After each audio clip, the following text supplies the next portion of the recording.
kastood adduunka kaga sugan tihiin waxaan inagu salaamay salaanta la isku salaamo ta ugu qiimiga badan ugu ruuxaaniyeysan uguna barakada badan uguna raxmadda badan uguna nabadda badan salaantaas oo ilaahay uu inoo doortay assalaamu calaykum waraxmatullaahi wabarakaatuh waxaan jeclahay ikhwatii fillaah walaalayaal inaan caawa mawduuc muhiim ah oo ku saabsan geeskeena Afrika inaan caawa si uga hadallo ka duwan siyaaladii hore oo ku eegayno arrin saddexaysan oo dila arki doontiin oo ay ka faa'iideysan doonaan dhalinyarada isbeddelka rabta iyo aqoon-yahanka iyo dadka hogaamiyayaasha oo liidarada ah oo leadershipnimadooda wata ee raba inay isbeddel ka sameeyaan geeskan Afrika waxaan ka hadli doonaa arrin aad u culus oo ku saabsan sidee bay u eg tahay geesku kadib markii Chinaha iyo Maraykanku ay isku qabsadeen geeskeena Afrika si cad sida cadna maanta idin sheegi doonaan inta aan taagelin saddex arrimood marka koowaad muddan kala maqnayn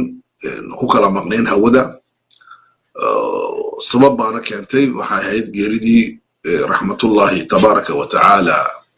calayha ku dhacday hooyaday warmoog Saciid Wacays geeridaas oo geero murugo badan ahayd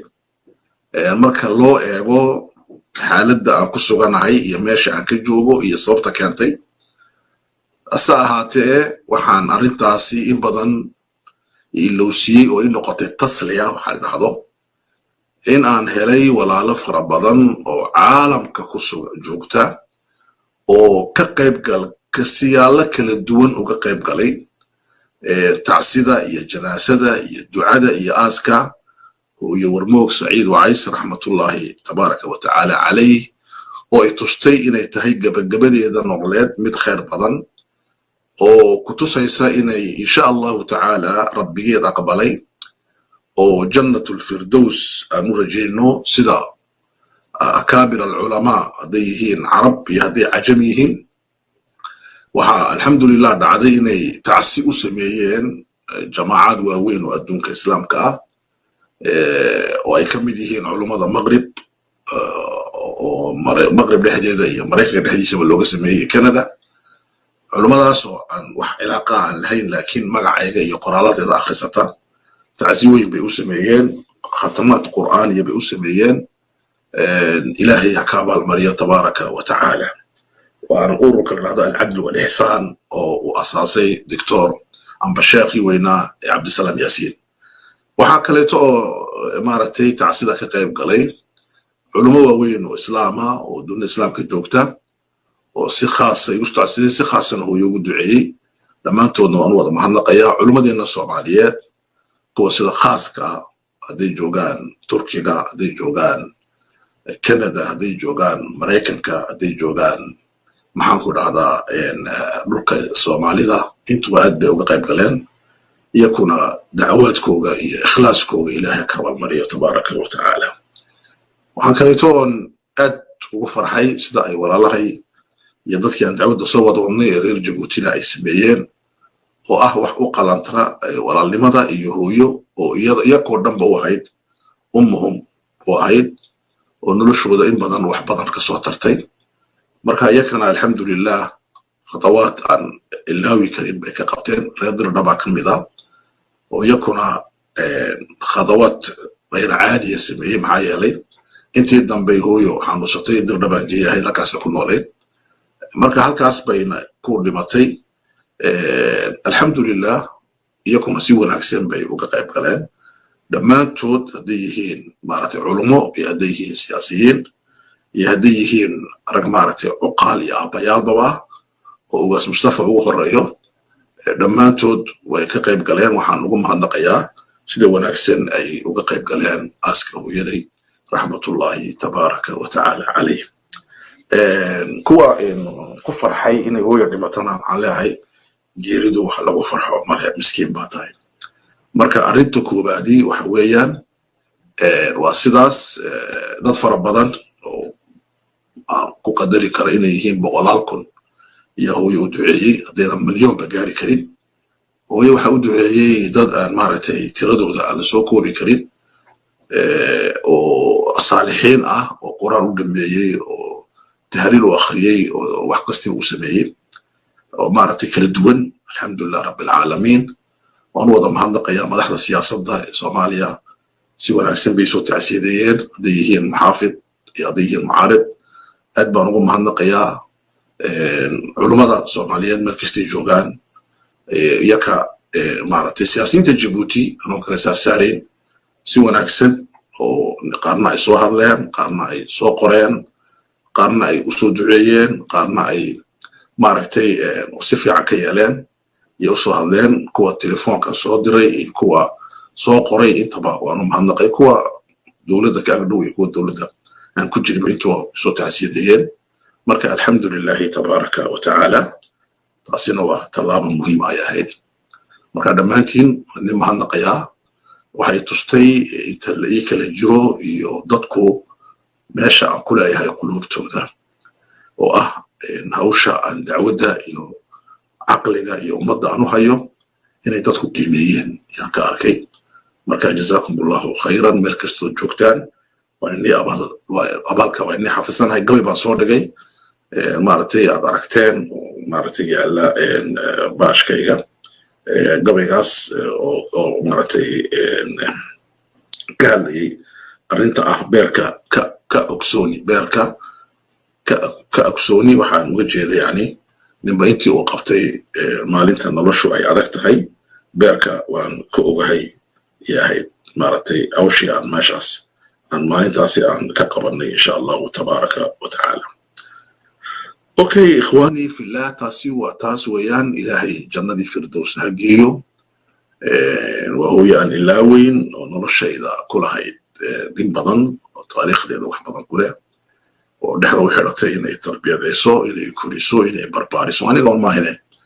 dad u dhow iyo kuwa u dhoweynba way korisay hablo iyo inamababa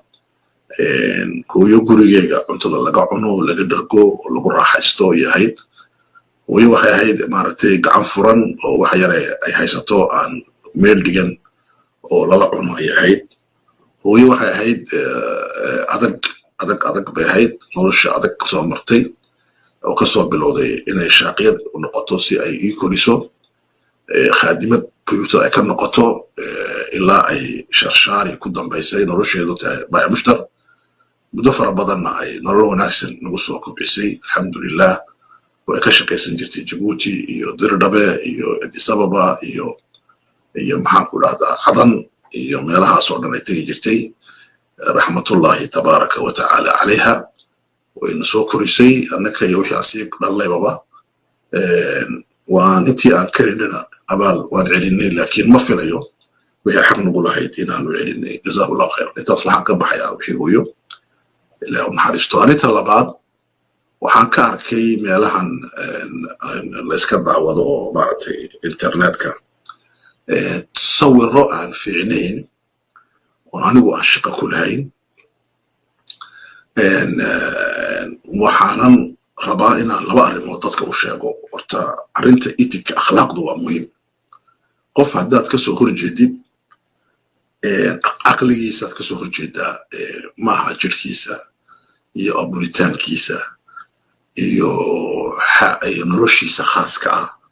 kama soo horjeedid marka anigu madaxweyne geelle haddaan mucaarad siyaasiya ku ahay noloshiisa khaaska ah kama soo horjeedo bal noloshiisa khaaska ah waa nin aan qaraabanahay aan walaalnahay isagu sidaa uma ogo oo waad ogtihiin ayaantay hooyadii dhimatay halkan baan ka sheegay inay hooyadii Dirdhaba ka soo oroday ay magaalada imatay oo iyadoo xanuunsan oo naqas ku hayo ay hooyadii dawey maaragtay geeridii ka qayb gashay sidaa bayna hooyanimadu ay walaalnimadu ay tahay isagoo khaladada uu galayo cilmiga mawduuciga waa gooni weeyaan laakiin anigu ma qabo in inta hadallada la qaato taswiiro uu isagu leeyahay oo been ah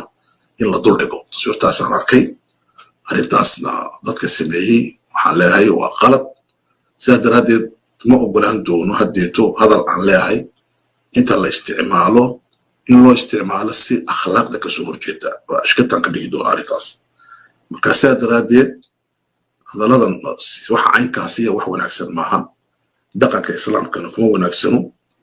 دقن كسياسي عافمات كقبتنا كمو ونعكسنوا دقن كفكر كالسحب عنها كمو ونعكسنوا مركا ولا لها تصبرها نوع عاصة صور دقايا وأن سحد أهين كساران إن استعمال أنيقا هذا اللغة وإنه استعمال سيد أقربان أريتا سوا مهم ويا أريتا لباد وحويان أخلاق تبرك اللي يمادو وحلسكو هيو وحويان وديكتاتور بانو كسور جنا سيستم ديكتاتور قف كي دوني ديكتاتور هنقول أنكو مارتين ديكتاتور لماذا لم يجروا ماشي دوني كجرتو أدي تونسي كجرتو يهدي لوكا الصومالي دا قيمة كميدا أي كجرتو يهدي جيبوتي كجرتو يهدي إثيوبيا كجرتو يهدي السودان كجرتو يهدي كجرتو عير يقول بابا أنكو حالينا هاي ديكتاتوريادو ومرض وجرو وأسكت وكدافد ودقن حمو dadku waa inay iyaku qofka ay rabaan ay doortaan qofkuna uu ku shaqeeyo rabitaanka shacbiga iyo caqiidada shacbigu ay leeyihiin ay doonayaan inay isku xukumaan maaha inaad adigu waxaad doonaysid aad ku xukuntid arrintaasina waa sidaas weeyaan arrintaas marka intaas aan ka baxo maanta waxaan ka hadlaynaa waa mawduuc aad u adag oo khadhaadh oo ku saabsan geeska Afrika walaalayaal geeskeena Afrika wuxuu ku yaalaa meelaha adduunka ugu istiraatiijisan buu ku yaalaa waxaan ka hadli doonaa waxa loo yaqaano sulaasiyada xakunta saddexda shay ee xakunta meel adduunka ka mid ah dadkeenu waxay isku haystaan waxaan maalmito dhageysanayay dagaalka Somaliland ka socda markaan dhageystay Faysal Ali Waraabe xisbiga kale ee wadani xisbiga uu musabbix maamulo dadweynaha markaan dhageystay waxaan arkay dadku markay hadlayaan saddex arrimood baa hadalkooda ku jirta kow waa dagaal personal waa attack personal shakhsi dad baa isaya rag baa isarkaya oo biyo hoostiisa ka arkaya arrinta labaad ee ka arkay waxa weeyaan waa dagaal aan fahansanayn maxaa soo socda waxaan soo dhigay meeshayda maandhaweyto maqaalan carabi ku qoray oo nin Maraykan uu qoray oo uu yidhi ma suurtagal baa in Ethiopia Zeylac qabsato rag fara badan baa ka bixiyay jawaabo aad u fara badan oo si caatifiya iyo si maaragtay siyaasiya iyo si su'aalo badan oo hadlay laakiin ninkaasi su'aal buu soo tuuray wuxuu yidhi il Ahmed Abi uu leeyahayna Zeylac bay ku maqan tahay isha kale oo Ahmed Abi leeyahayna kursiga uu xukumo ayay ku maqan tahay wuxuuna ku qaybiyey national interest meesha la dhahdo oo lagu qoro maqaalaadka Maraykanka ninka qorena waa nin aad ugu takhasusay bariga Afrika bariga dhexe ee weyn waxa dhacdana maanta ay macnayn doonaa maxaa loo keenay kelmadda الشرق الأوسط الكبير bariga dhexe ee weyn bariga dhexe ee ballaaran maxaa loo sameeyey kelmadda maxay ka dhigan tahay wax qiraa'o badan baa sameeyey yaa sameeyey maxaa loo sameeyey dadka loo shaqada loo dirana waa ayo maanta ayaan ka warbi doonaa arrintaas waa arrin muhiim ah arrinta kaleeto oo yaab kale oo ka muuqata dagaalkaas Somaliland ka socda waxaad moodaa inuu yahay dagaal muftacala oo loo samaynayo dawladdu waxay samaysay oo musabbix madaxa ka yahay markuu arkay shacbiyadiisu inay iscunayso shacbiyada mucaaradkuna ay kobcayso wuxuu bilaabay waxa la dhahdo dagaalkii Ismaaciil Cumar Geelle oo kale iyakuna waxay bilaabeen dagaalka dhacdo kasrul cidaam waxa loo bixiyay macraka sifriya afka siyaasadda waa dagaalka loo yaqaano dagaalka zeroga igama cabtidii waan ka cabaa okay dagaalka noocaas ayaa ka socda isagoo oo waxyaalada ka socda geeska Afrika uu halis yahay waxa hadashay gabar la yiraahdo doctorada oo maartay loo yaqaan Eden la yiraahdo idna waxay ka hadashay idaacad dawladda Israa'iil ay leedahay waxay ka hadashay arrin khatar ah waxay tiri Somaliland waxay ilaaqa la samaysan doontaa Israa'iil waana fududahay in la samaysano marka arrintaasi maanta kama hadlayo maalin kale ka hadli doonaa laakiin maxaa la karinayaa Somaliland dhexdeeda maxaa laga karinayaa maxay ka dhigan tahay ururada la sameeyo oo loo yaqaano bulshada rayidka ah halkay u socdaan maxaa la rabaa Somaliland maxaa laga rabaa ma akhrinayaan dadku wadaadaduna gabar yaroo hadasha inay u jawaabaan arrinta idna wax ka hadli karaya ma jiro amba arrimaha kale ee socda Abdulmalik iyo wuxuu yiri amba sax ahada ama qalad ahaado laakiin ina yaroo tiri dharka caynka waa la xiran karaa wixii dhacay waa la maqlayaa marka wadaadadu shaqadii ku jiraan waa shaqo soke oo hooseysa maamulka siyaasiga maamulka dhaqaalaha maxaa soo socda Sheekh Xasan Dahaye yaa inta badan ka diga istaraatiijiyadda Ethiopia ay ka leedahay xeebaha Soomaalida laakiin dad fara badan oo wadaada oo ka hadlay ma jiraan marka arrintaasi waa arrin muhiim ah waxaan isleeyahay markaas anigu arrintaasi baan ka dareemay meesha arrinta Soomaaliya jamhuuriyadda Soomaaliya waxaan ka dareemay dagaal siyaasi ah oo isaguna aad moodid inuu yahay cabasigu waxaa dhacdaa waa waxa aan lahayn ujeedo hadaf male dagaalka siyaasiga Soomaaliya ka socday madaxweynuhu markuu hadlo dhammaan mucaaradkoodna way hadlayaan waxay ka hadlayaan khudbadiisi bay kritikeynayaan marka laakiin maxaa la isku hayaa dagaalka Soomaaliya ka socda muxuu yahay anu waan ururiyey dadku inta badan waxay ka sheekeeyaan dhacdooyinka ma hadlo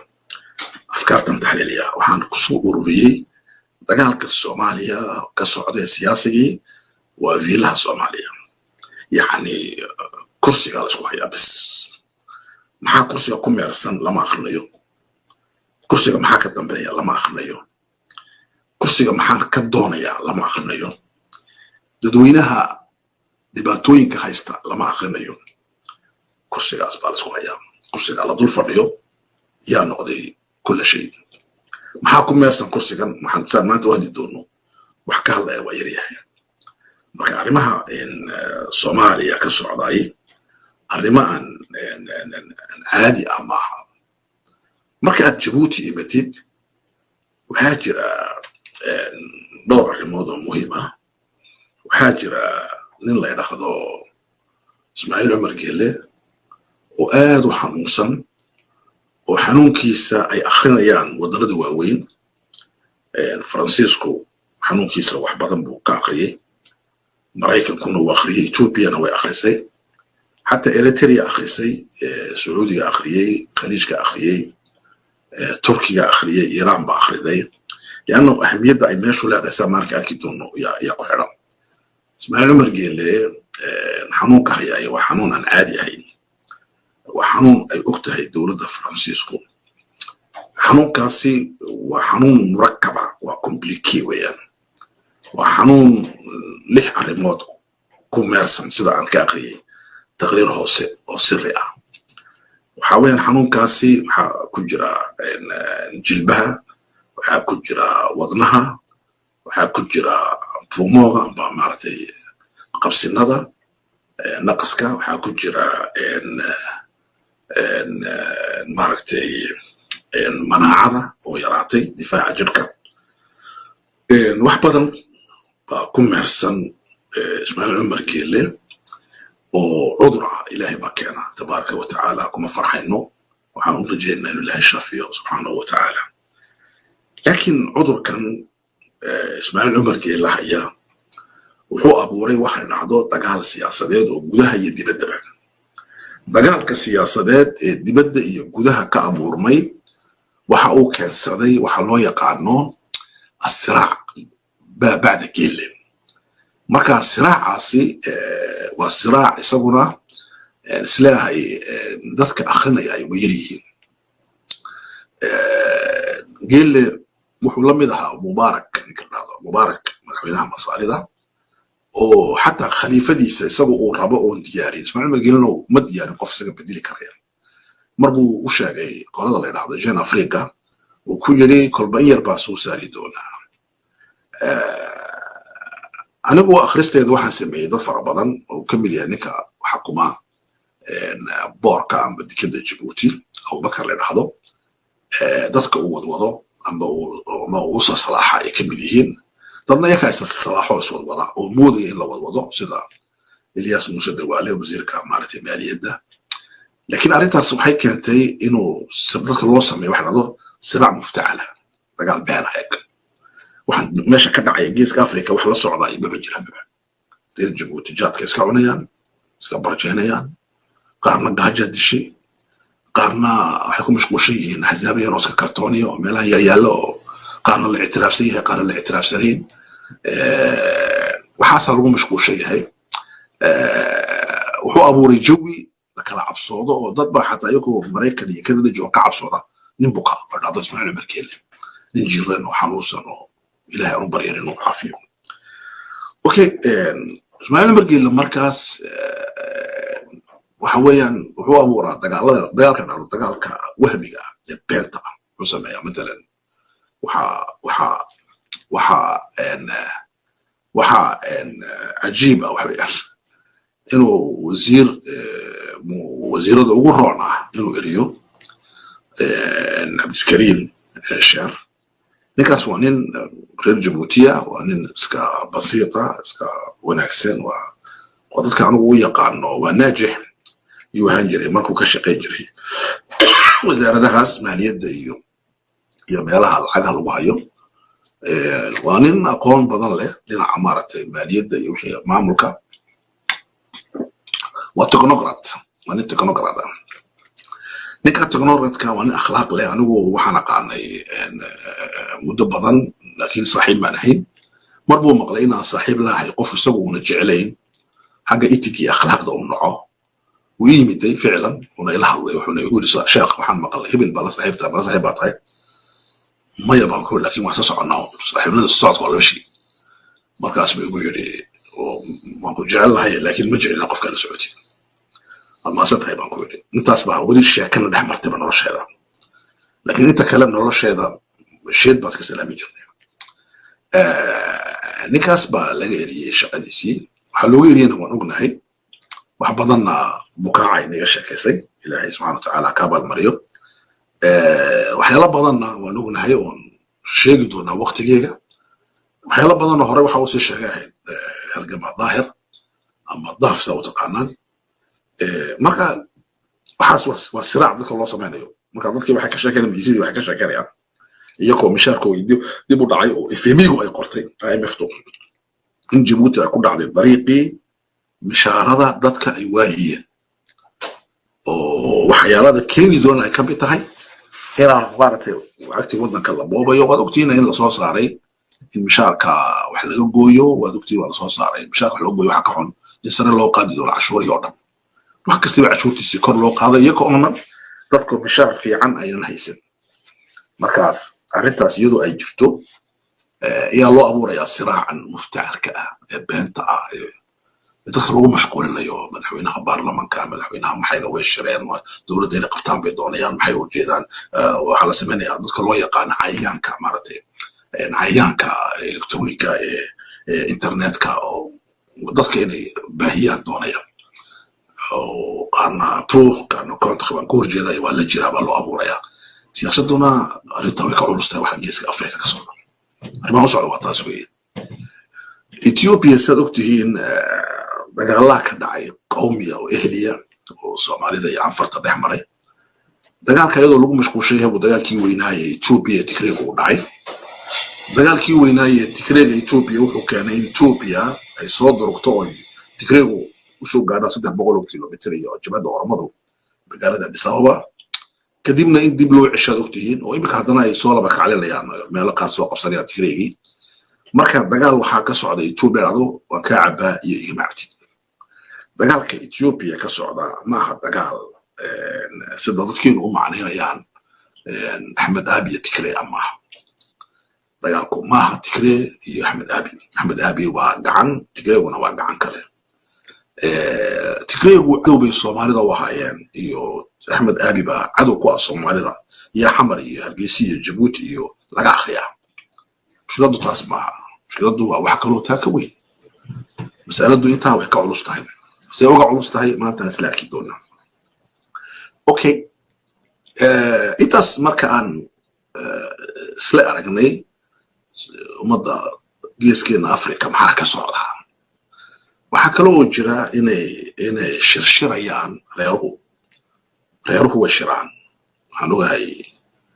inay maalan reer weyn oo canfarta la dhahdo way shiraan, triyankal canfar bay ka shiraan.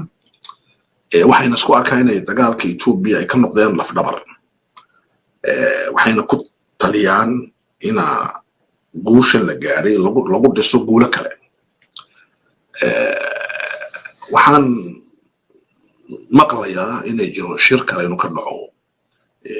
Djibouti. shirka Djibouti inuu ka dhacaa maanta ma sheegayne inay dhex mari doonto reer Djibouti iyo reer Ethiopia iyo reer Soomaaliya iyo dowladda Djibouti inuu dhex mari doono. shirkaasina laga hadli doono waxa dhacay maxaa ka yeela. waxaa jira shir kale oo ka dhacaya magaalada Addis Ababa oo ay isku imanayaan canfartii iyo Soomaalidii labadii maaragtay dowladood ee dowlad hoosaadka oo la rabo in magaalada Addis Ababa lagaga haasaabo sidii dhulkan la isku haysto xal loogu heli lahaa. ilaa iyo meelo kala duwan waxaan ka helayaa in la wado 3 xal. marka xal dhulkan laga dhigaba dhul qolna lahayn oo dowladda dhexe xukunto, iyo xal in canfar la raaciyo laakiin dhulku uu noqdo dhul Soomaaliya, iyo xal kaleeto oo inay labaduba ku yeeshaan nufuud sida dhulka Ciraaq oo kale la isku haysto. waxyaalaha inkaas oo la soo karkariyo qaanuun ku saabsan la soo akhriyay iyo dowladda Ethiopia soo karisay wayna u soo bandhigaysaa dadka tegi doona shirka Soomaaliya iyo Soomaalida iyo canfarta Ethiopia ka dhici doona mar dhowto. waxaa kaleeto oo jira in reeraha hawiyaha shirar ay galaan qaarkood, reeraha maaragtay majeerteenka gunu shiraan isarkaan oo odayaashu mareexaanku inuu isdondoonayo reeraha yare hoose maaragtay reer Sheekh Isxaaq isdondoonayaan, reer Sheekh Samaroon iyaguna is arkaan. waxaa jira shirar si qabyaaliya si reer hoose u dhacaya. halkuu waxaasi ka yimaada waxaan sheegi doonaa maanta istaraatiijiyaadka halkay kaga jiraan arrimahaasi. arrintaas waxaa jira baryahan waxaan sheekooyin badan la lahaa aqoon-yahano badan oo Soomaaliyeed iyo aqoon-yahanaha badan oo caalami ah.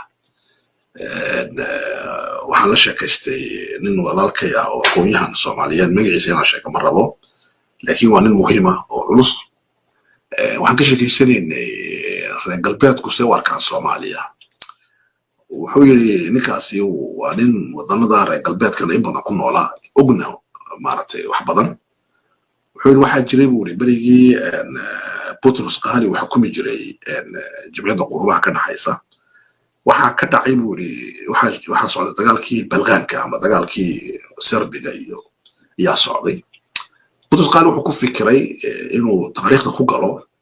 in Soomaaliya dowladdii loo soo celiyo. wuxuu markaa u bandhigay wadannada Scandinaviga gaar ahaan Sweden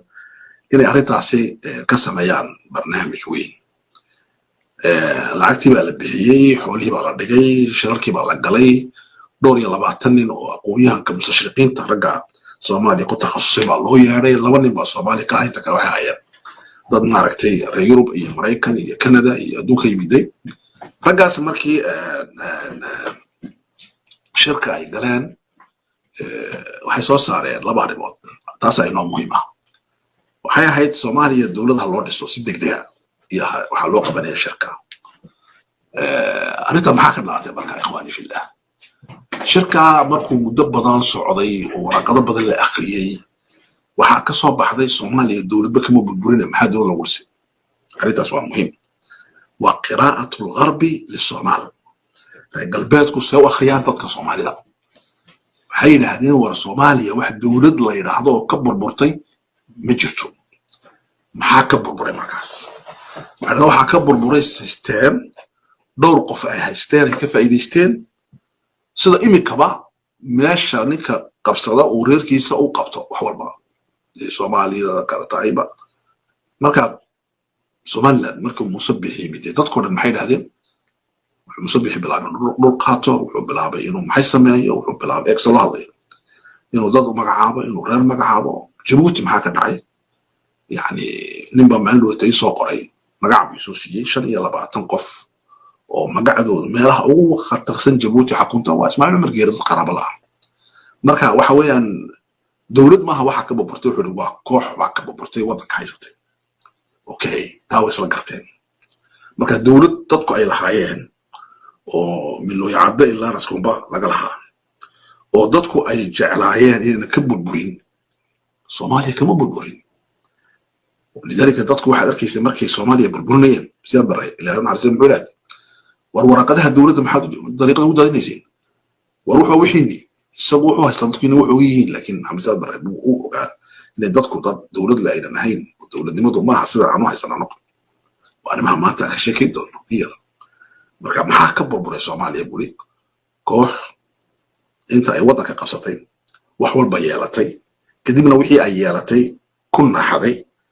adduunkana cilaaqo la yeelatay ka dhaadhicay dunida inay dawlad yihiin laakiin power dad iska leeyihiin baa waa natiijada ay gaadheen okay maxaa yeelaa baa markaa su'aash waxay dhahdeen waxaan yeelanaa in la dhiso dad dawlad samaysan kara marka question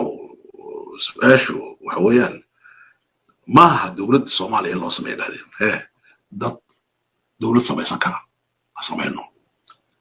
okay marka iyagu dariiqay u marayaan dad dawlad samaysan kara waa dariiq kale waa dariiqa ay dhammaan kari leeyihiin 720 daqiiqo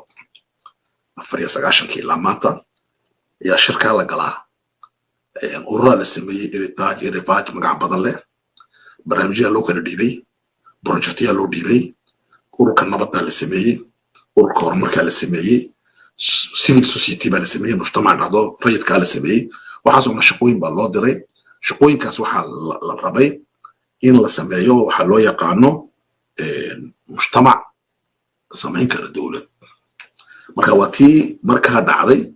laakiin de Mareykanku waa kii burburiyay dagaalkii weynaa ee lagu soo qaaday xamar ee loo bixiyay soo celinta rajada okay waxaan uga jeedaa waxa weeye akhwaani fillah dhulka aan deganahay aan waxaan dhahdaa laba kelmadood waxa ka jirta dawlado waxa u eg ee dawlada ma jiraan ashbaahu duwal waxa dawlada u eg ayaa jira lidalika maanta waxaan rabaa waxa weeyaan inaan aqligiina la haasaawo oo la haasaawin laabtiina lidalika codkaygu waa degan yahay maankayguna uu degan yahay akhrista aan soo sameeyna waa akhris degan weeyaan waxaa la dhahdaa geeska Afrika wuxuu leeyahay waxa la dhahdaa cibun وفرصة هذا الكوين سوين إلى صوت عربي لكن وني سوماليين وحوليه عليس ضدك الدجن وكل شيء فرصة وياي بورمو عليس ياي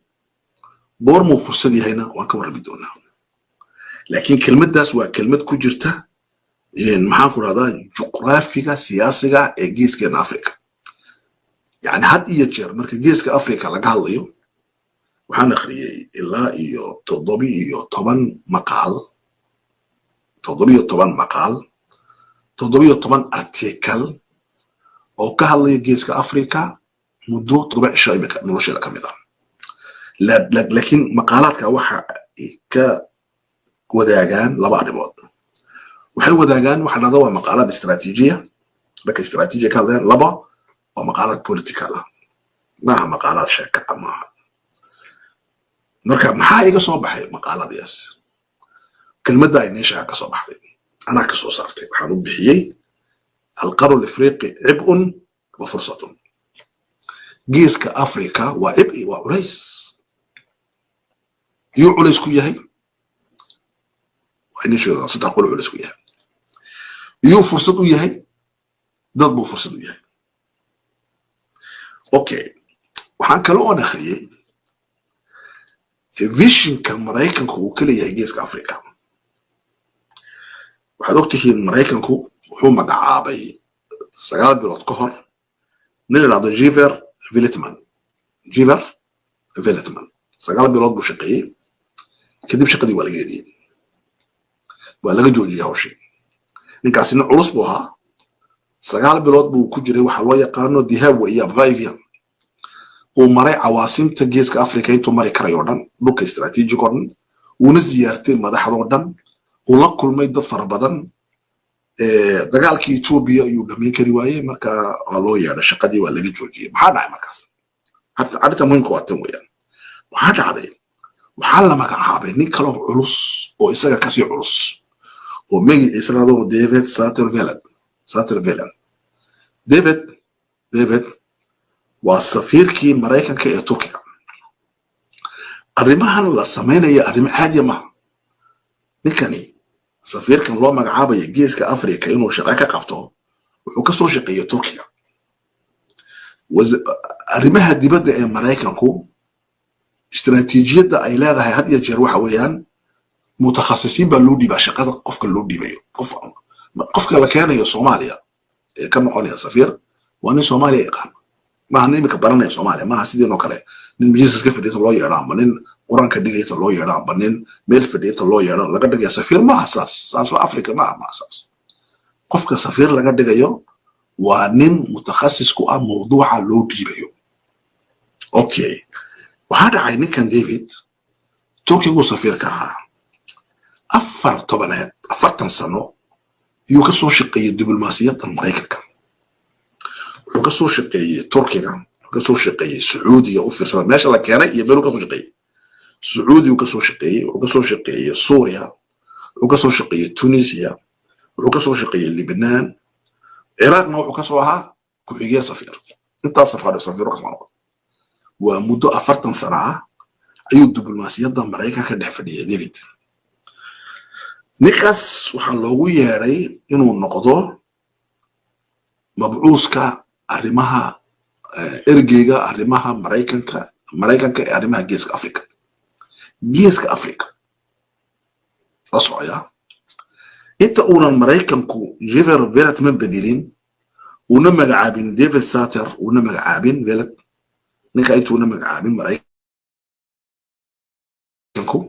waxaa ka horreeyay nin la yiraahdo nin uu magacaabay dawladda China li awwal marra fi taariikh markii ugu horeysay taariikhda Shiinaha wuxuu magacaabay isaguna ergey gaar ah oo arrimaha China uga shaqeeya arrimaha geeska Afrika okay Shiinuhu wuxuu magacaabay ergey dawladda Shiinaha ee culus ee isku dayaysa inay dunida maamusho 25 sano kadib kaligeed 15 sano Mareykanka la maamusho kadib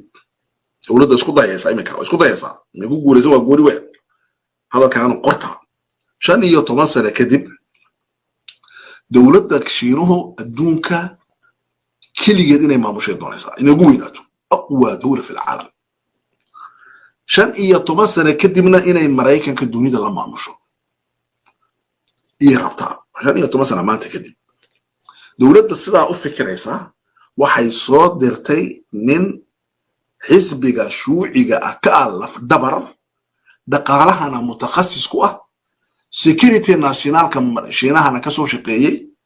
aadna u yaqaan qaaradda Afrika bal waxa laga waramaa inuu mutakhasis ku yahay inuu wax ka fahansan yahay luqadaha geeska Afrika laga hadlo ninkaas bay soo magacaawday dawladda maxaa dhacdaa Mareykan Shiinuhu okay Shiinuhu ninkaas uu soo diray Mareykankuna wuxuu soo diray ninka kale waxaana loo soo diray waa geeska Afrika marka aan leenahay aan taxliilino maxaa ka dhacay maxaa iga soo baxay markaas arintana waxaa iga soo baxay mar labaad kelmadii aan imika idhi ee ahayd geeska Afrika waa culays waana fursad geeska Afrika waa mandiqad istiraatiiji ah oo dad culays ku ah dadna ku ah fursad u ah waan sheegay culays ku tahay saddex qolo iyo fursad u tahayna waan sheegi doonaa okay and yara sawir ذاك اوكي بسم الله الرحمن الرحيم. اذا راح نقرا عيال شاب بيلعب عيال ان شاء الله. بسم الله الرحمن الرحيم.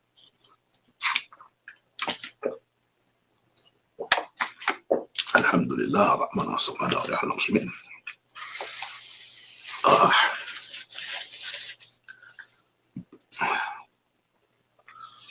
ان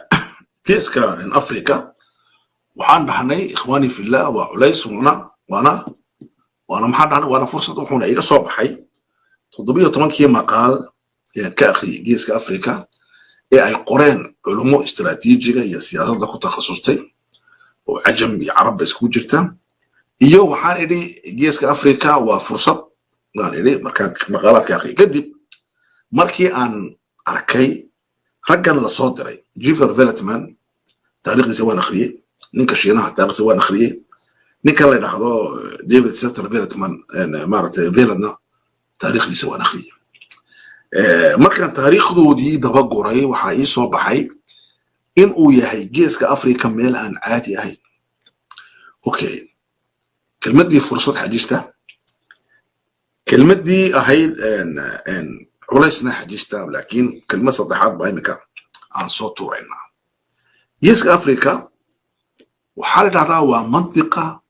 istisnaa'iya. maxay kala tahay mantiqa istisnaa'iya في عرف Soomaaliya daan u bedelo daraa noqda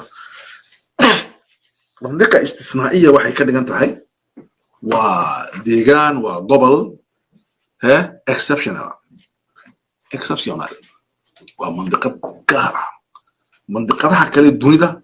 way ka duwan tahay. maxay ka duwan tahay markaan sharaxayno culayska ay leedahay sharxayno fursadda ay tahay iyaan sharxi doonaa istinaaga ay leedahay exceptionalnimadeeda exceptionalkeega inay ma tahay meel gaar ah oo dunida kale wax badan kaga duwan. okay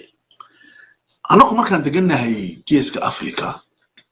dadka degan geeska Afrika tira ahaan waxaa lagu qadaraa wax ku dhow 190 milyan oo qof. dadka qaar baa gaarsiiyay 250 milyan oo qof. horta waxay nii sheegayaan dhulkeena istaastigiya xaqiiqiya kama jiraan tirakoobya dhaba kama jiraan. dalkan Canada 5 sanaba waxaa laga sameeyaa istaastig cilmiyaysan un qofna laga tagin. way jiraan dad isqorin oo cabsada oo dadka Soomaalida ay ka mid yihiin laakiin boqolkiiba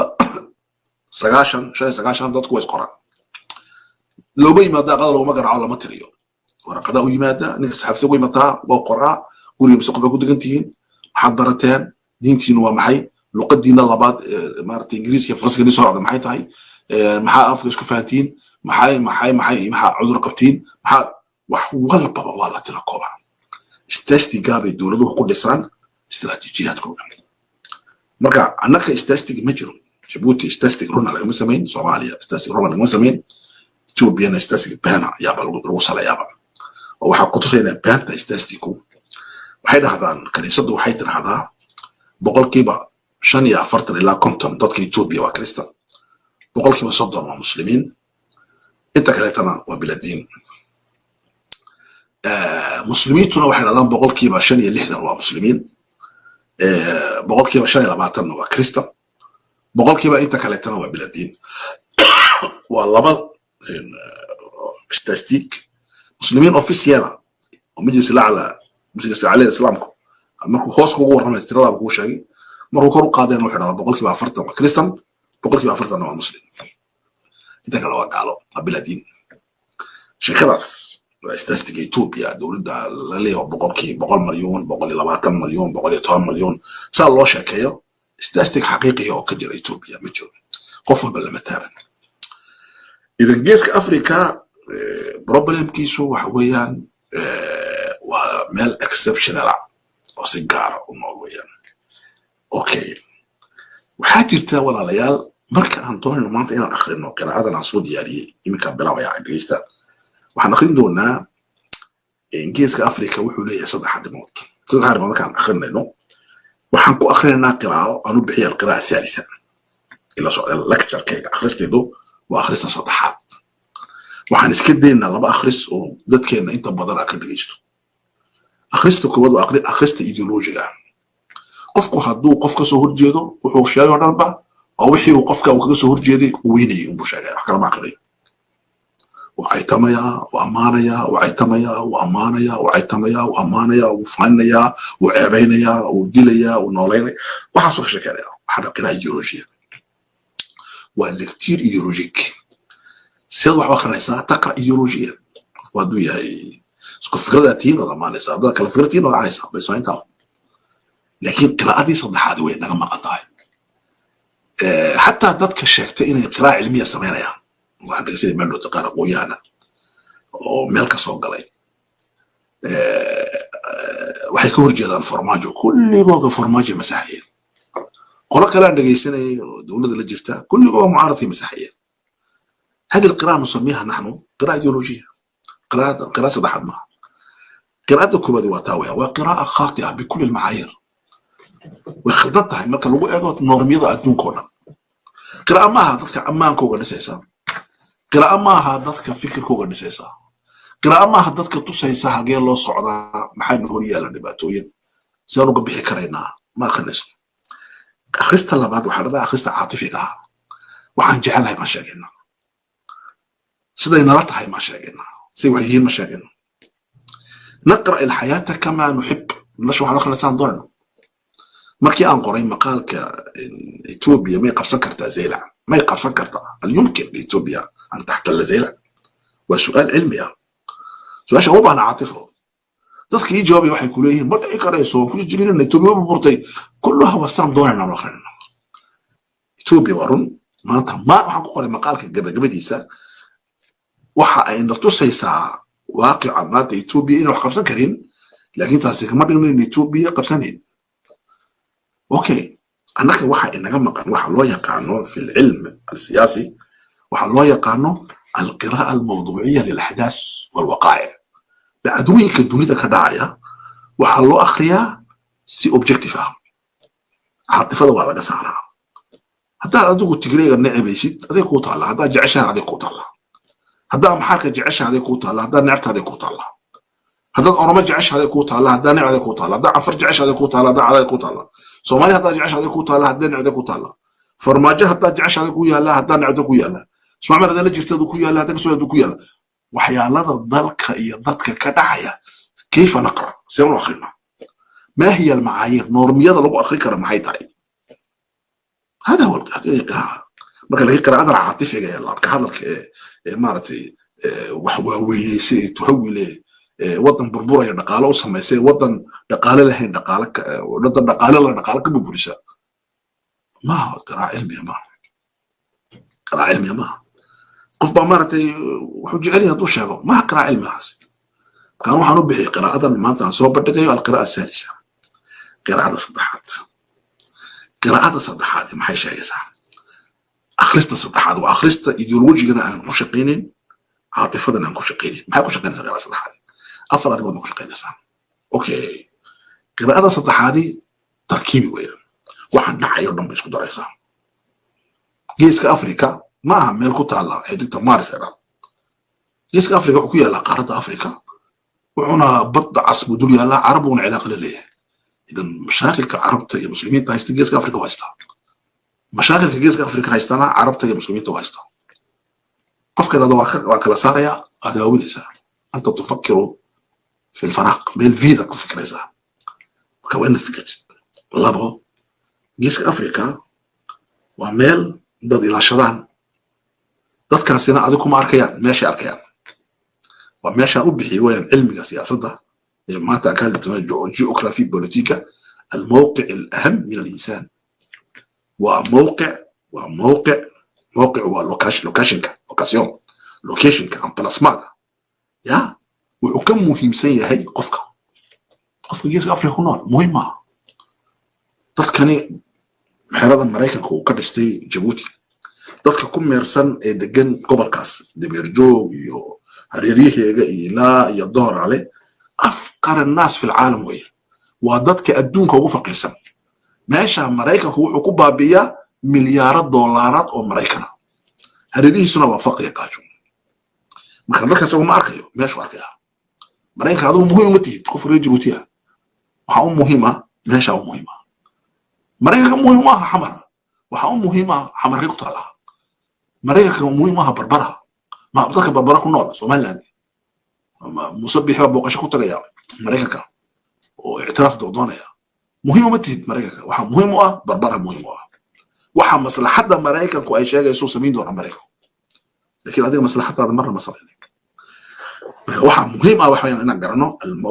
في القرن الافريقي maxaa waa meel exceptional ah waxaan niga yidhi waa meel cibi ah waxaan niga yidhi waa meel fursad ah marka maxaa niga taa waa meesha ka muhiimsan qofka ku nool meesha saddex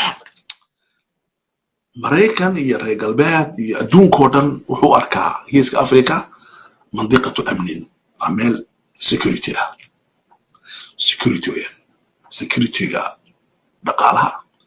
securityga maaragtay askariga ah securityga istaraatiijiga saddexdaas shay dhaqaalaha okay meeshan aan degannahay waxaa maalinkii mara 6 malyan oo barmiil oo petrol meesha aan degannahay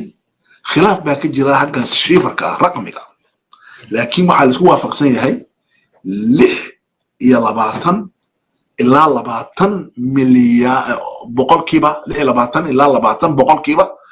dhaqaalaha dunidu halkan u mara ay ku fiirsadaan dhaqaalaha dunida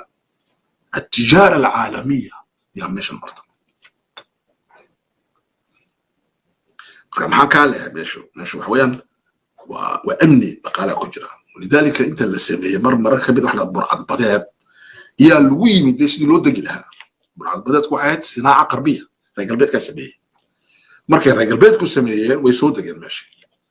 سيسود دقان وإن رجال بيت واحد قانون إن لا سميه وضعي قام كلا سميه وحي لوي منه ماشي وين اوكي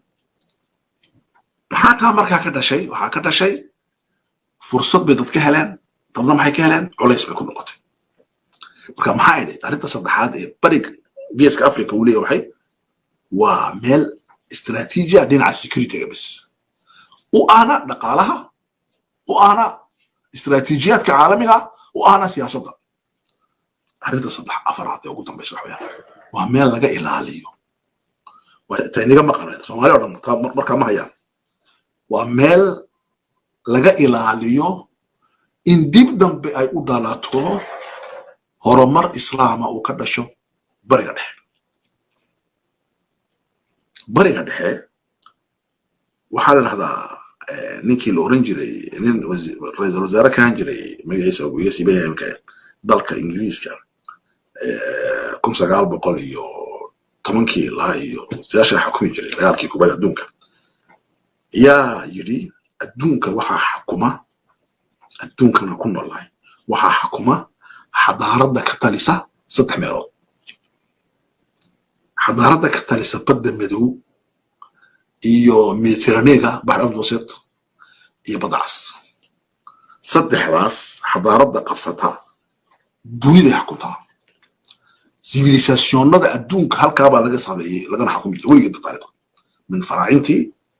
ilaa iyo maanta maraykanka xataa halkaas ka soo qaatay ilaa maraykanka oo yurub ka yimid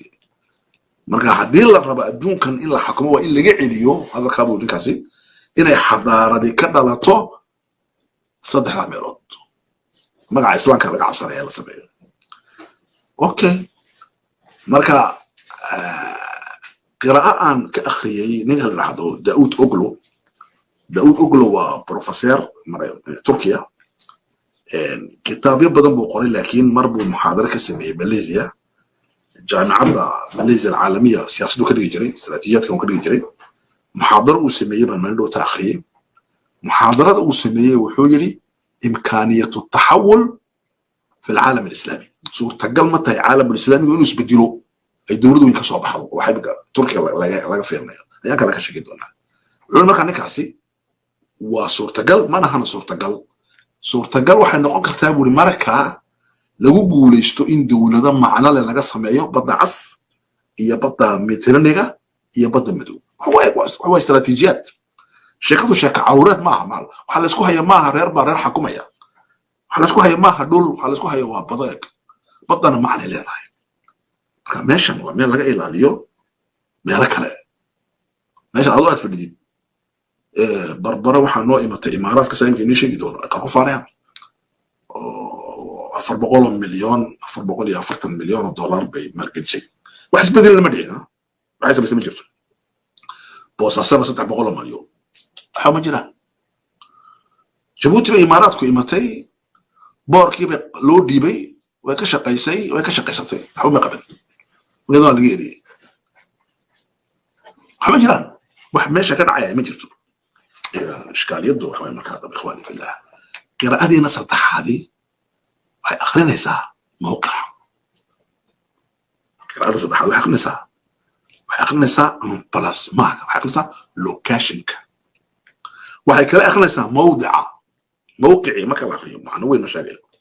haddaad akhridoon maaragtay locationka iyo plasmaaga halkay ku taallaa Djibouti halkay ku taallaa Soomaaliya halkay Barbara ku taallaa halkay Hargeysa ku taallaa halkay Boosaaso ku taallaa halkay mowqicana waa location لكن واحد مهم نقول واحد هو موضع وبوزيشن وبوزيشن ماشي يعني بوزيشن كيدوني ده كل هذا معي طيب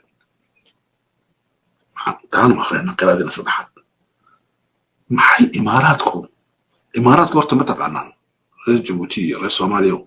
اماراتكم هو دولة وين منك لكن واحد دولة وين كانت واحد هو وظيفيه وسط اسرائيل والدولة شقايسه والدولة دوسمي هاوشا انت اي كشقينيسو مهم انت هاوشا دمسانه مهم نقولسو marka waxa jirta كتاب قري عبد الوهاب الصيري رحمه الله عليه والنهضه الدول الوظيفيه هي الدول العضويه مثل ايران الدول العضويه ما الدول الوظيفيه دول شغل لو ديبت معها تركيا والدول الوظيفيه هاجت الدول العضويه جيبوتي والدول الوظيفيه هؤلاء بلغوا دي سلطه وظيفيه لو دي بها شقة أنت ودي بالصعب والقطن ما كده مرة الوهرية كم وظيفة قوية وقف فكسيون هايست فكسيون اللي بيها كل حديدا ما كان دولة الإمارات فكسيون يبقى لودي وين وعرس ودولة وظيفية عميقة ولا بقى والجندر لويا دولة أمريكا واحد نقطة دولة مهمة استراتيجيتها هي نقطة خطيرة جدا محاكو تصير مهم تاي خطيرة جدا قراءة الناس بيننا عاطفة معها وحويان واحد استراتيجيتها يكون قبصانيسو جيسك أفريقيا وحينات دجيسي ما حيقو قبصانيسها وحينات دجيسي إياه كهري من كرا وحينا آخريسي سيانو قد تخلصها قفك كهري من كرا أفر أوكي مركا جغرافيا دي بس هي قرتي جيسك أفريقيا هناك بلعبها جيبوتي maxaa igu xigaya Barbara maxaa igu xigaya Boosaaso maxaa igu xigaya Kismaayo maxaa igu xigaya Xamar maxaa sameeyay waan qabsaday labo maxaa igu xigaya Yaman sayma ku xabsanay jasiirada Suqdara maxaa igu xigaya Cadan maxaa igu xigaya Mukha maxaa igu xigaya وهكذا okay marka inta aan dhameeyo halkee tagaya Suudaan xagee tagaya Buur Suudaan محبور السودان يقول حاجة إريتريا ما كان يماطم حق بنايا مسوع يا أسمرة ما كان تاقط محاسب عليها متكلا يقول حاجة ما يقول حاجة إثيوبيا بضم على محاسب عليها إثيوبيا واحد قبصانية تساوبها سواء قبصانية مسكحنا كقبصانية إثيوبيا سواء قبصانية ولا تجي أوكي استراتيجية دمر تجي استراتيجية مقصة لو تجي جغرافيا سؤال بمركا يماطي إياه يقول عدو ويقول حمين كنا ماشي مع بصعده كو حيوا إسلام سياسي إسلاميين سياسي أوكي محاق بركة سمينا يا إسلام سياسي عنا سمي سنة إسلام كسياسي كان سمي سنة محون نقنا إسلام كسياسي كان سمي سنة محون نقنا ودات كهو العالم الإسلامي وقرضاوي يا لمده عبد الله بن بايا مركا محوك شقيا قرضاوي بوها كحيجين سياسو جيدنا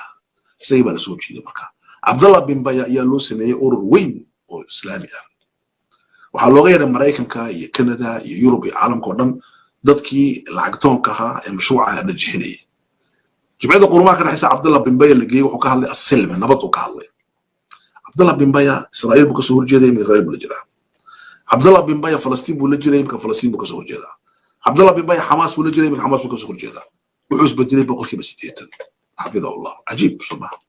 marka maxay sameeyeen marka إسلام سياسي كوربينا أوكي لابو وتشويهنا بيننا والعاينا حال سميد الله يقانو تذكر الله يقانو عيانك إلكترونية بقولات كل نقف والوضع توالى كده وين فشلتي أوكي قرار نوجد أنا وأيوة قرارس يمن إصلاح مبررنا صوماليا إسلامية مرتك على منا وحي أكد ميرسة مرتك على منا قارب إسديبي إسلامية ما لو هي مقعود مشاغيو قارب جل أمريكا كقرنا إني إمارات قليل يقول لك صعب حوالي كلام بس هاي بليبا ما تحويني له يقار أمريكا إمارات ولا كصوص هذا ولا كسو يداه وحقوق قرنا خط أحمر لكن ولا مسح لأنه شقوا وش يروح له عن قطع وشقين يديته أنا أشتغل أوكي بقعد مثلا من أنا كشكل ما كان بحاجة واحد هذا يا عدو النبوة عمر البشير لقى تخلص السودان لقى تخلص إثيوبيا مرتين ما وحال قلوا برنامج بدهم على قلي أوكي أنا ما عاس أنقص عنه خطرتها يعني ربنا إننا هرجلينه ما حانو هرجليننا لماذا هدفكم محوي هاي هدفكم لبا كو هدفك هو ذي حويان إن الدبي وحلا ترتمى ونسوبين أو خالد كليا لأنه وحال أوجاد علميا ماشي قرأت إيه دبي خالد كلين كري صحيح وحويان وكانال كسويس وتوكل انتي محمد مرسي رحمة الله عليه يس أفريقيا مريان دليل يمني أنه آد بآخر بدل ولا هيل لكن واحد بدل مع الله سعودي أيام كويري عبد الرحمن بوري رجي آد قوضي إمارات كما تقانا عبارات ودول خطر دول العقل دول حسب ذكر بعض محمد راشد وبتطاطا تصك هذا حنقول ما حيدونها استراتيجية جبوت ما حيدونها خلاص لو قاعدنا وحبابيننا بالبلد مساكينتا وحكينا بابورات ديارضو وطن كوس بدي دونا مرتي وطن سياحي توريستي أنا قلنا حكى تنبيه ضلك وين بتاع حكى تنبيه ما هذا بعده ما أركض ما شغل عقب أركض بس مش كامس أوكي قراءة صدق وقتها ويا حسمينه ما حد دون سهرة دولة العضو شينو أوكي قراءة صدق وحي كلا أي كشقينسا علم الإحصائيات هيك استشتغل ما دولة العضو شينو وحي جلسي قارة أفريقيا 6 مليار دولار سيفي عنا كل شيء إخواني في الله الناس كان هذا الله دولة الشينو وحي جلسي قارة أفريقيا 6 مليار دولار أمريكان 6 مليار دولار أمريكان هذه أي أدو قارة أفريقيا أي أدو البنية التحتية نقالها أدو قارة أفريقيا سبدين له بالخبر لعتنا كي أدي استثني نصر لعتنا كي أدي بقول كيبا لبي يصدر وحي أدي جاب كمدحنا مدحنا كنا حي لكن وأما أنا نقول إيه جيس أفريقيا قارة أفريقيا بقول كيبا شن يصدر العكتاسي وين نقطي يضعنا حين يسقى دولة تشاينا انت كريتنا waxaa lagu sameeyay waxyaalada aad aragteen Djibouti waxaa laga sameeyay maartay tareen Ethiopia tareeno dikado koonfurta Sudan tareen laga sameeyay koonfurta Sudan wadadku ay gaajoonayaan magaal hal jid baa jira caasimada Juba hal jid baa la maraa waxaa laga sameeyay tareen ku ordaya intaas khayaalka marka 60 milyaari halku aaday muxuu samaynayaa muxuu ka qayb galayaa dadka caqliga leh ee Afrikaanku way faahsan yihiin waxaa jirta daraasad ay samaysay afro prometer oo aad in loo akhriyo u baahan oo xataa jazeera way faafisay mandowito waxay samaysay dadka 18 wadan oo Afrikaana ayaa lagu sameeyay cilmi baaris sondage waxaa la weydiiyay su'aali waxaa ka soo baxay natiijadan dadka Afrikaankii boqolkiiba 32 eeg waxay la jiraan Mareykanka markaad ku noqotid 60kii 70kii 80kii 90kii boqolkiiba 60 dadka Afrikaanku systemka Mareykanka jeclaayeen maanta dadka Afrikaanku dadkii wax akhrinayay jaamacadaha joogay wax fahansanaa Afrikanismiga wax badan fahansanaa boqolkiiba 32 waxay la jiraan Mareykan way dhacday boqolkiiba 24na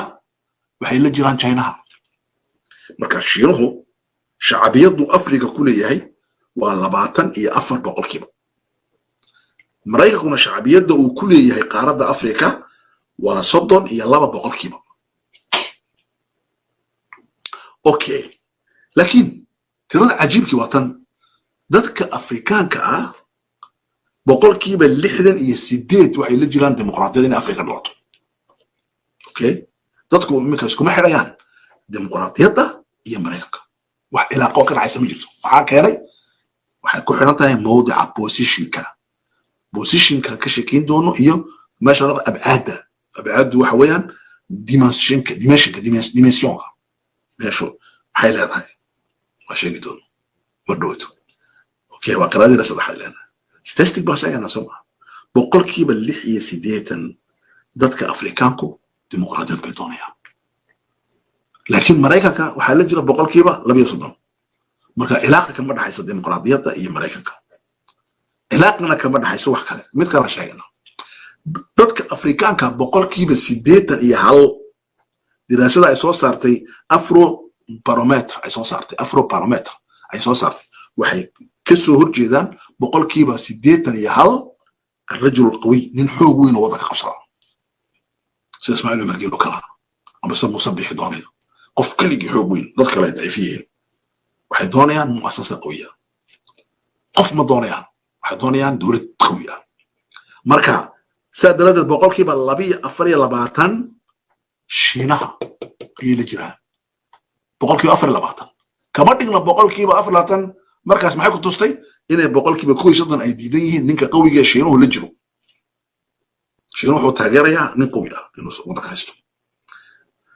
Maraykankuna wuxuu taageerayaa nin isaga u shaqeeya in waddanka haysto. labadiiba dadkeenu way diideen, dadku way soo bislaanayaan marka qaaradda Afrika. waxaa kaloo la yidhi 76% waxay ka horjeedaan xisbiga qura. 73% waxay ka horjeedaan xukunka militariga الحكم العسكري.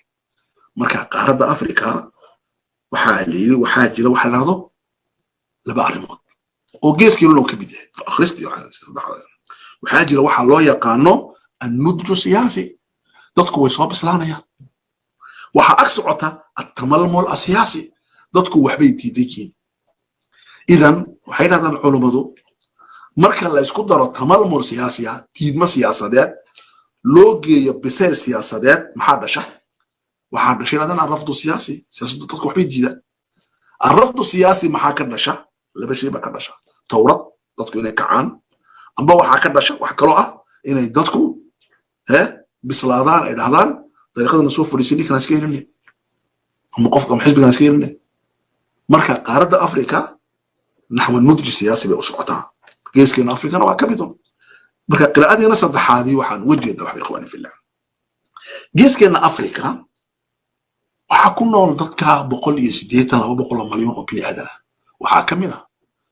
30 milyan oo Soomaaliya oo ku kala nool 5 waddan.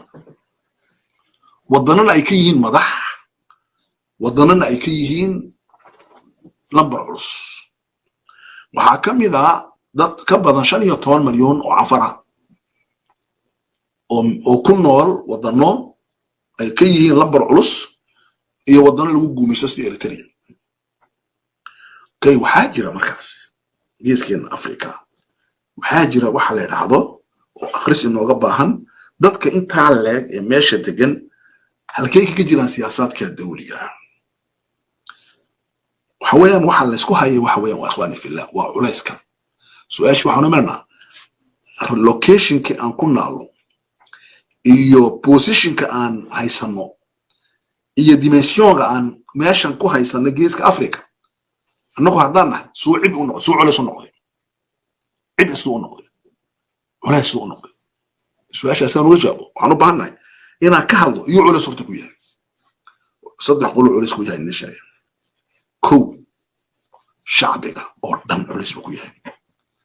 labo isbedel doonka culays ku noqday dadka isbedel doonka ee fahansaneen meesha culays ku noqday.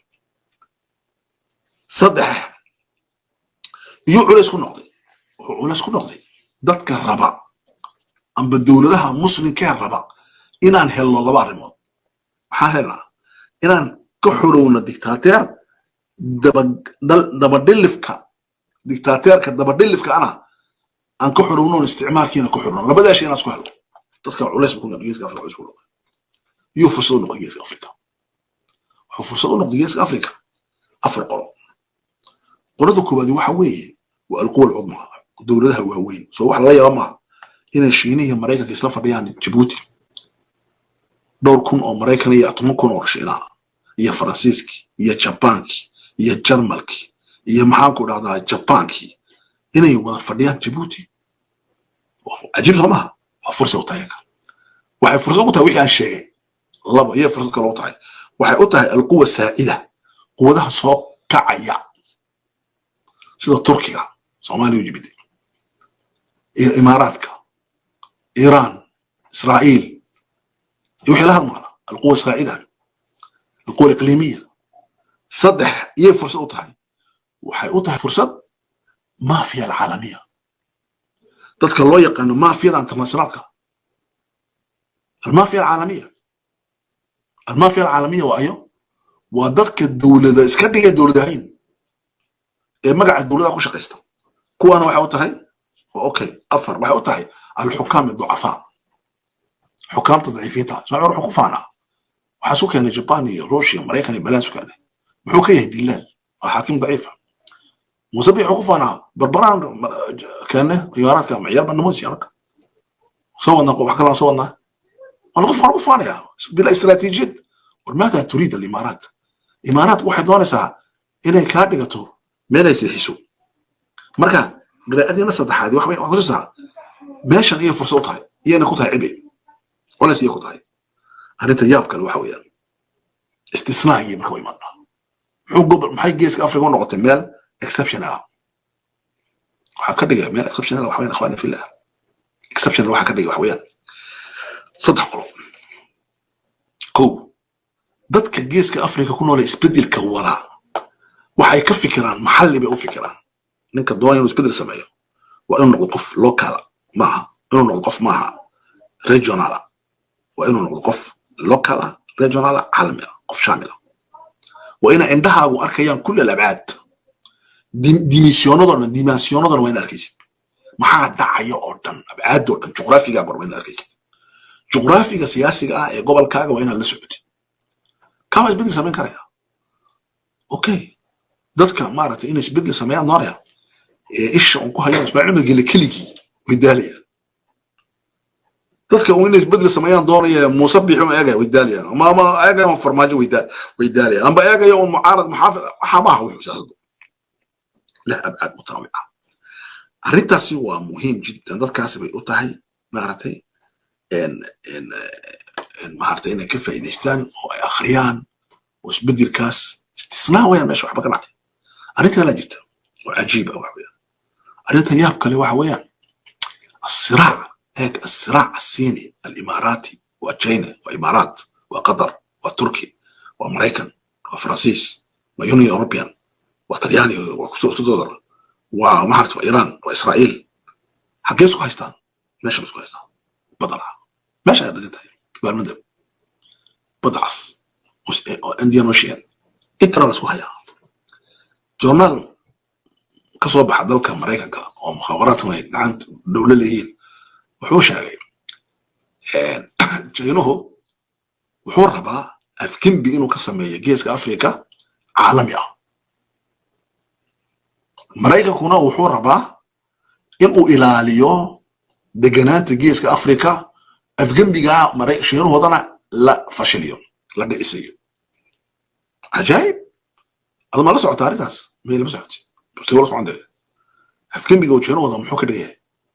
haluu ka wada مرة ما هنا جبوت وكوضع صومالي وكوضع محاني كلا صوم كحاوي وحصل أنا معلش يعني أفهم بيجن وشاقي إلا أن العسير الضنيا هالكل أبغى لك سمانة يا سمانة أوكي أريتا أكلته استثنائيات كم إذا واحد عجيبة وحويا ورئيسك أي سي إدنا إسرائيل مرحلة أي تري علاقة لنا على إسرائيل أضمن إسماعيل مهم جدا ويان marxaladan Israa'iil in la hadal qaado maanta in la hadal qaado oo loo hadal qaado si antan waliba idaacad Israa'iileeda laga hadlo arrin caadi ma aha arrintaasi qiraa'o baan tahay lecture baan tahay lecture baan tahay akhris siyaasadeed akhris maaha akhris caalam maaha akhris faataana maaha akhris diino maaha akhris ogolaasho maaha akhris siyaasadeed limaada al'aan وأنا آخرنه أنا تاسي واحد بدن بينو كاني دونتا أنا آخرنه موقع عميد إدنا ما حيتاي إدنا ما إسلام سياسيات بنو مسوا إسلام اختلاط مسوا إسلام مسوا قبل مجتمع مدني ما حيتاي إدنا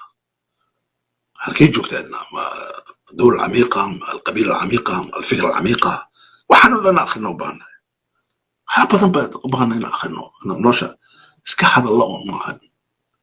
marka ikhwaani fillah walaalayaal akhrista saddexaad waa taas weeyaan inaan akhrino wadcigeena annagoo intaas oo dhan indhaha ku hayna isla markaasina diyaarino almashruuc albadiil qofka reer Djibouti waa inuu ka fikiro inuu Djibouti xoreeyo ma inaan ka xorna jeena irin Mareykan ma waxa xorriyadu waxa weeyaan inaan xoreyno qofka reer Djibouti ee Ilaahay u haysta Ismaaciil Umar Geele waxaa jira wadaadda loo sameeyay in dadka seexiyaan oo iska ooysiya dadka maartu koomikadeeya dadka barnaamij kale u sameeya u qabta maartay sharar waaweyn oo lagu ooyayo waxa dadka in waa filim oo badda loo sameeyay wax wadan marka in dadku ay fahmaan adwaarta ay dadku kala ciyaarayaan kan wadaadkii muxuu ciyaarayaa kan siyaasiga muxuu ciyaarayaa kan dhaqaale muxuu ciyaarayaa wadaadkan maxaa loogu soo dhaweynayaa halkan maxaa loo geenayaa badda maxaa halkan loo wadaa halkan waxaan maxay ka dhigan tahay aflaantan maxay samaynaysaa labada waa naqra ma ahayna iska noolaan wallahi waa way duceeyeen ma huwa duca ma huwa adwaar rol baa la ciyaarayaa marka ina waa ina fahno marka saan u deerna almashruuc albadiil mashruuca bedilaya kuwan qobaka in qofka la xoreeyo